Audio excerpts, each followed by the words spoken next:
Local chapter. First and foremost, I'd like to praise, honor, and glory to the Father and the Son, in the proper true Hebrew tongue. Call Alam La, Yahweh Bashma Shai, Bashem, Harakak, Kudash Mouth. Also, the bonds to the elders and apostle GMS, their bonds to as well. R1 Mashrala, peace is best to 1/3, and saturation for elect. This is going to be a quick little lesson going on Rastafarianism. If you don't know, many brothers have made lessons on it, but of course, each one teach one. It might be brother and sister here of the nation Israel, the so-called Negroes, Latinos, and Native Americans, and the speckled birds are people that like the other nations that have not seen this or heard this from another person. So make sure I do the same part, So Rastafarianism is going into like what Jamaicans believe, which are the biblical Benjamites.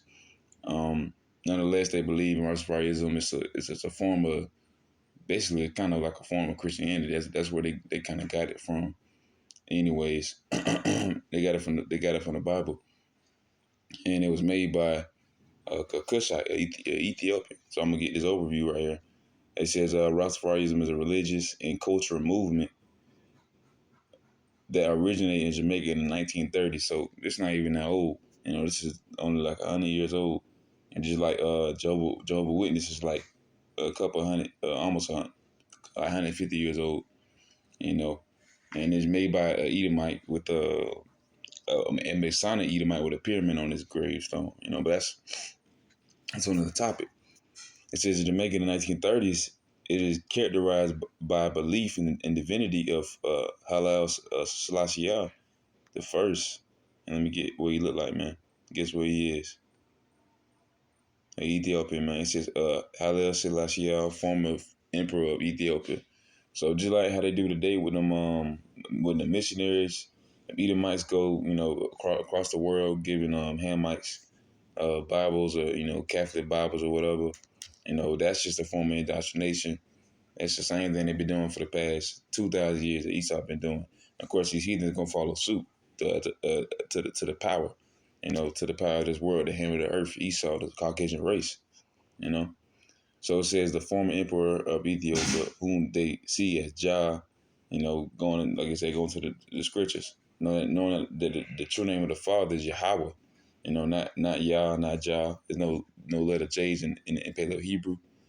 There's no J used E's. So they say Jah, the one God. Rastafarians also emphasize Afro's Trincity, reparation to Africa, Zion, and living in harmony with nature. So, man, that's all cool. But knowing what it goes back to is not, it's going back to an Ethiopian. If he made it, and basically Jake ran with it. Benjamin Demakis ran with it.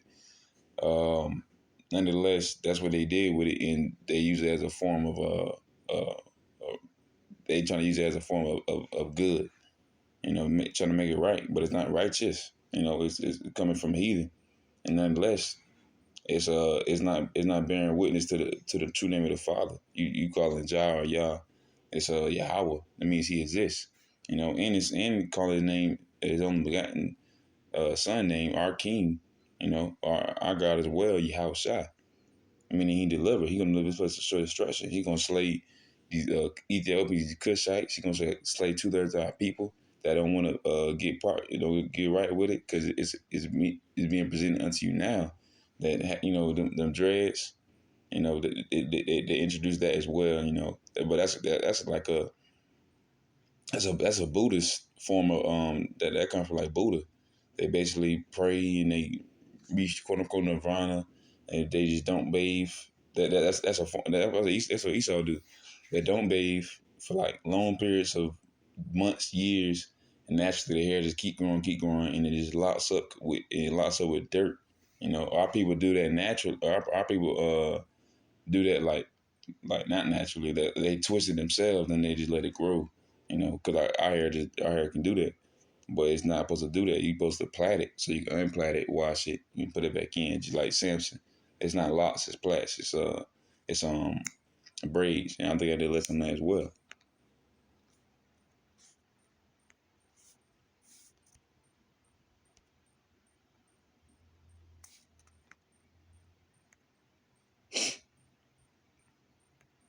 to Romans chapter 10, verse 2, this is for I bear them record that they have a zeal of Yahweh, but not according to knowledge. So of course, Benjamin, the so-called Jamaicans, they want to have they want to be close to nature and close to God, but they're doing it through vanity and through the heathen doctrine. You know, they fall into the way of the heathens once again. That we're not supposed to be in that mindset. If you really want to be one with nature, the Lord said, we basically everything gonna be made naturally until we're gonna be the kings of the earth. You know, we're gonna have dominion over the animals just like Adam, but it's gonna be in righteousness and it's gonna be forever and ever. You know, we're gonna be immortal. But you got to call the name Yahweh by Hashem Yahushua, not at the name of Jah or whatever. And you're not supposed to. You can be one with nature, but you got to be one with the Most High, really, because nature and the sun and the moon and the earth, they're ultimately servants for us. We supposed to use them. We supposed to use the sun, use the moon, use this earth to tell times of seasons, what time of day it is, where to go. You know, that's what we're supposed to use these things for. It's a servant to us, just like these, just like wisdom. It's the most beautiful woman in the universe, wisdom. That's our servant. The scriptures is our servant. So we're the servants of the Most High Yahweh Bashim Shai. But ultimately, everything that He made is made service for us. So being one with the Most High, being one with Yahweh Shai, being one body, that's just even more beautiful than being one with the universe. That's just creation. Don't get me wrong. It's beautiful, and He made it, but He's giving it to us for us. You know, that's creation. We're creations, but we supposed to follow after the Creator, not His creations. You know, it's like following after man, just like following after the universe. You know, so the Benjamin get them wrong. They following a Cushite. You know, Ethiopian. And what the Lord say about that? This is Zephaniah chapter 2. I'm gonna start at verse 11. It says, "The Lord will be terrible unto them, for He will famish all the gods of the earth, and men shall worship him, even one from his place, even all the isles of the heathen. Yea, ye Ethiopians also, ye shall be slain by my sword." So come, man. Even the Ethiopians are going to be slain. The Syrians, uh, Elamites, all the other heathens, they're going to be slain by the sword. You know, Ethiopia. Ethiopians kind of look like they kind of like Jake from afar, and I mean, I ain't gonna say from afar. I can't. I don't want to say that because I can tell Ethiopians spot on right now. But JB saying like the roots or something like that. They from Philly, I think. They basically they in the Muslim and stuff, so that they say Ethiopian, like Ethiopian brother, Ethiopian queen, but they're not our people. Hamites are not our people. I don't think I did a lesson on that, but Ham is not our people. Them Ethiopians not our people. I don't know how I even say they look like us. They look like uh they women look straight, but they everyone else look like human skeletons. Like skeletons with skin. I don't know. Me personally. But nonetheless, um yeah, that's what happened to the Ethiopians, man. They're gonna be slain by the sword as well, man. They're not gods. They're not princes or princesses. You know, they're servants, you know. And I was just want to get this, going to the Nazarite vow, them Jamaicans, so-called Jamaicans, them Benjamites, they kind of incorporate that into, just like I said, that's where that come from. That's where Rastafari come I ain't gonna say come from scripture. They try to get that from the scriptures. They took it out there and they remade it. So yeah, Nazarite vow couldn't, like, going into locks. You can't cut your hair. You're not supposed to cut your hair, but you also not supposed to eat grapes or anything like that. So they try to say that you can have your long hair and dreadlocks and stuff, because of Nazarite vow. But that goes into like plaques once again, having like cornrows basically, but you don't cut it. You didn't have to cut your hair at all. But but you can't drink grapes. I just want to get that. Just anyone that says, what about the Nazarite vow? I'm taking a vow, but you still got to drink. You still got to drink. You still got to drink wine at least once a year because it's the Passover, man. So I feel like it's a contradiction. You know, you're gonna try to keep that for no reason. It's in Numbers chapter 6, verse 3. It says, "He shall separate himself from wine and strong drink, and shall drink no vinegar of wine or vinegar of strong drink. Neither shall he drink any liquor of grapes, nor eat moist grapes or dry.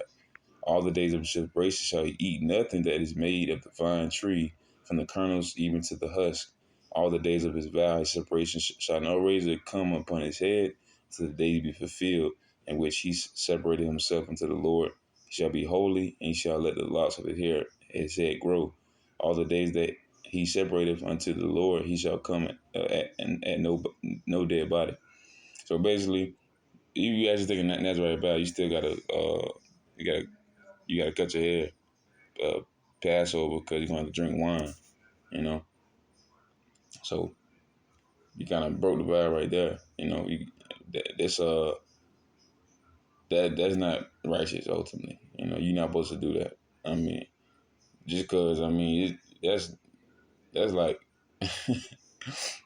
I like that's all nonetheless. Nonetheless, that's what they believe in, and that um they try to derive that and put that in the Rastafarism, having dreads, being one with nature, this and that. But that's having a zeal because you're not calling for the right name, and you should want to be one with the Father and the Son.